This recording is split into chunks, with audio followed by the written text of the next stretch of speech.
Let's talk about expository preaching. Let's do it.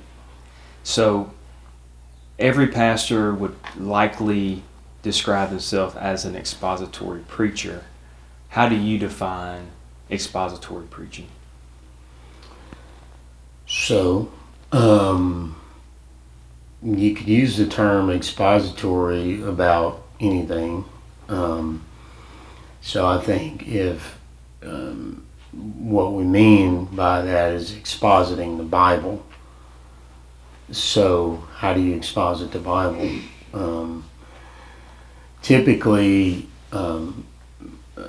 expository preaching is going to have four attributes to it. The first one is the subject of the text is the subject of the sermon.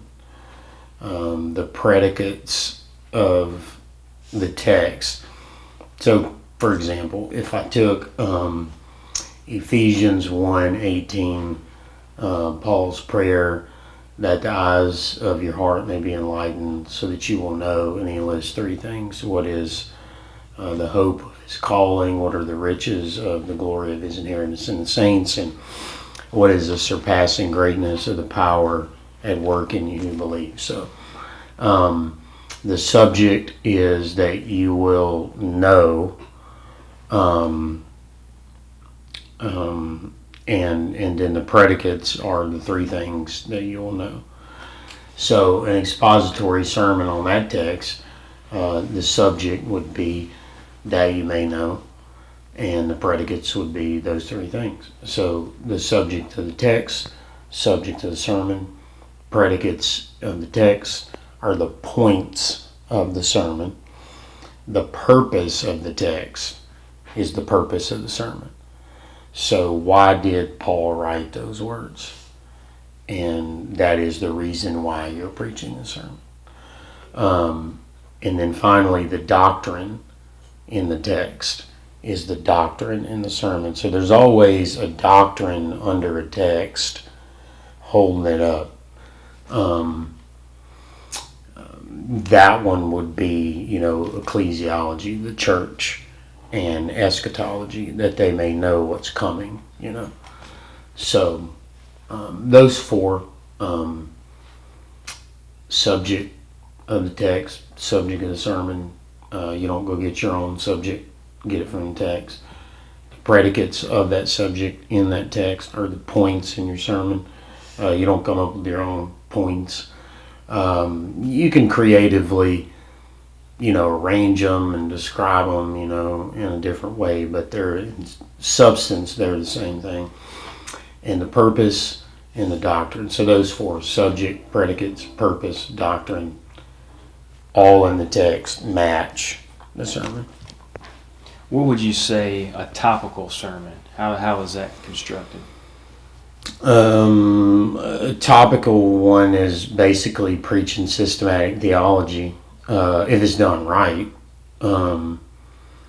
If it's done wrong, you're just constantly pulling up the news to see what is the topic that's on the world's mind today, and just constantly preaching about that. But so I would divide it biblical and unbiblical topical preaching. Biblical topical preaching is you take a text, not a text, you take a doctrine. So the doctrine of, regeneration. And you basically take all the text from everywhere, Ezekiel, Jeremiah, Ephesians, put them all together and try to organize this material, and give sermons or points to the sermon if it's a single sermon. But it's basically preaching systematic theology. What would you say an unbiblical topical sermon would look like? Well, it's a couple of. One would be what I was talking about. Coronavirus is in the news, so you just somehow that's your main subject. You're doing a series on coronavirus. Well, the church doesn't gather to discuss coronavirus. So that's not a topic you're supposed to be covering. It can be an application of a topic. But,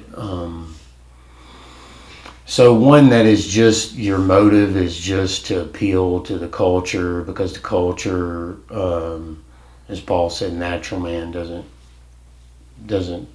seek God, doesn't seek the gospel. So you're trying to constantly find some topic that he's interested in. So that would give it away.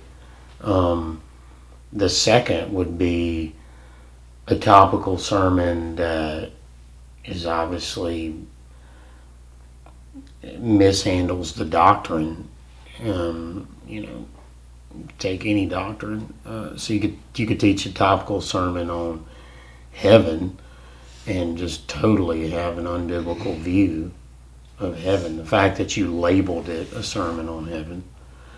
So topical sermons are difficult on the preacher and the congregation, because by nature of the case, you're saying, Jeremiah says over here, where everybody don't have time to go see what Jeremiah said over there. You're already quoting Hosea, and then I go to Hosea, and you're in Obadiah, and all this stuff is being quoted. So it's hard to verify what's really coming out of the text. So you're on safer ground, expository preaching. What about the pastor who claims to be an expository preacher, but he preaches through large groups of text each week? He may cover a whole chapter each Sunday. So he's moving through a book of the Bible verse by verse, but it's very loose in the fact that he's covering a large amount of information in a short amount of time. Do you think that's a good thing, bad thing? Yeah, I would compare that to so the purpose of preaching is to see what God has revealed. That's the purpose.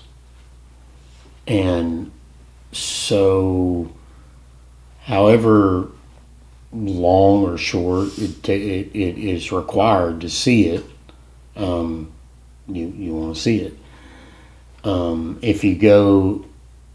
If you cover too much material, it's sort of like going to see Christmas lights and drive through the neighborhood 70 miles per hour. You can't see it like that. So you got to go slower and see it and take it in. And you want the preacher to be testable. So you want the people to be able to test him like the Bereans and see if it's so. And if he's just covering a chapter at a time, which is not to say it could never be done, but you're really at the mercy of the preacher. You just left hoping he got it right. You can't really, Hoping he emphasized the main parts of that chapter. Yeah, because there's so many interpretive swivels along the way there. If you're going to do a chapter at a time, like I just take Romans 1. If you did Romans 1 in one sermon, my goodness, you got massive important text in there. And you, by definition, unless it was a 2-day one sermon, you don't have time to give the reasons why you took this view, the reasons why, all of that is taken out. So you just kind of get in the abstract, and it rests on a whole lot more of, instead of thus saith the Lord, it's more like thus saith the preacher. And you can't really verify that what he's saying is lining up because you didn't even go into it. What would you say to someone who is attending a church that primarily preaches a topical sermon, or to someone who's attending a church that moves this way through the pastor moves this way through the scriptures in large chunks at a time? I think you got to look. I think people tend to act in accordance with their convictions.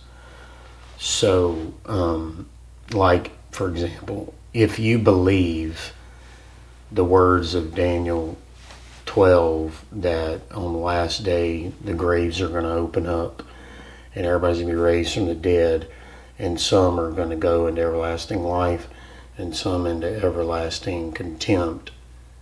If you actually truly believe that, you can't live the way you've always lived. You can't not talk to people about it if you really believe it. So I think if you really believe Scripture is the inspired voice of God,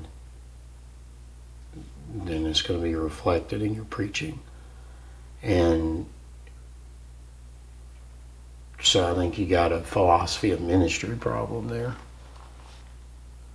So that's what would need to be dealt with. I don't know how it would need to be dealt with, probably case by case basis, but it's a result of a low view of Scripture and a high view of man. You're getting your word from something else other than the book.